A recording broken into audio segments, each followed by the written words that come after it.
Hi, I'm David Stein. In this video, I discuss how to navigate a housing bubble. I have a listener to my podcast, Joe, who has a little bit of a predicament, he and his wife. They live in the Boise area, and he's got an expanding landscaping business. She does in-home daycare, and they want to move to a bigger house to just make more room for their business and for their children. They bought their first house in 2012, and it's done really well. It's up over 100% since they bought it in 2012. And now as they look around, they find it's such a hot housing market that there really isn't much inventory, and they'll probably have to build if they want to upgrade their house. Now, the houses in Boise aren't really that expensive compared to other areas of the country. The average home sells for about $230,000 in Boise, but when you compare that to, let's say, Los Angeles County, where the average home price is about $600,000, it's over $700,000 in Seattle and over $1 million in San Francisco. What's happening in Boise is you're having there's 40 million people live in California. They're moving to Idaho, where there's about 1.7 million people. So you have an influx of new residents, and that's pushing up housing prices. Canada and Australia saw the similar thing as those from outside the country want to buy in Canada, for example, in the Toronto area or in Vancouver, and that has significantly pushed up housing prices.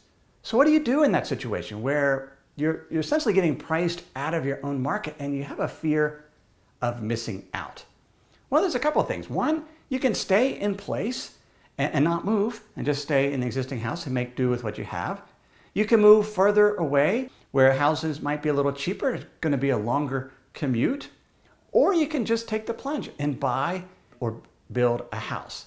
Now, if you do this third option, you have to recognize, you have to really do some stress testing, sort of a personal finance stress test.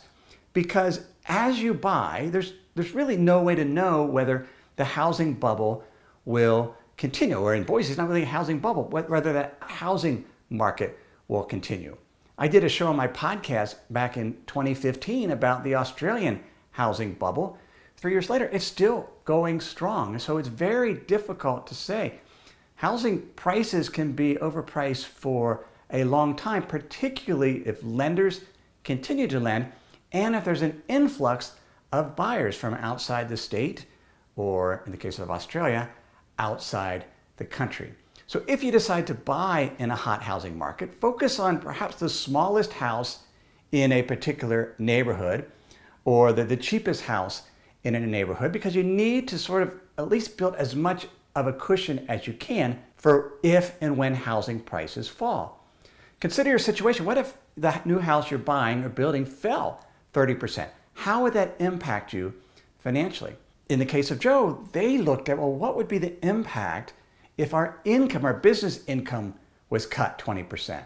When they did that analysis, they realized they probably could not afford to build a new house. They wanted to have that flexibility, the ability to keep saving and not, because this essentially would double the size of their mortgage. And so in their case, they decided they're probably going to hold off building a new house and make do. But you kind of have to do this personal stress test to see what would happen if your income would be cut or if housing prices fell. If you pass that stress test, then perhaps at that point you build or buy a new house. Houses are not like other financial assets because there's a lifestyle component to it. So we always have to balance out that lifestyle component, the impact on our finances, but is it the right house for us?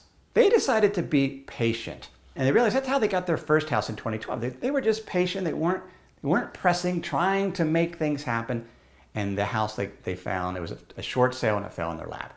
So that's what we have to do with houses. Sometimes we have to be patient and wait for our financial situation to improve before we take that step to upgrade. And don't let the fear of missing out drive us into a hasty decision.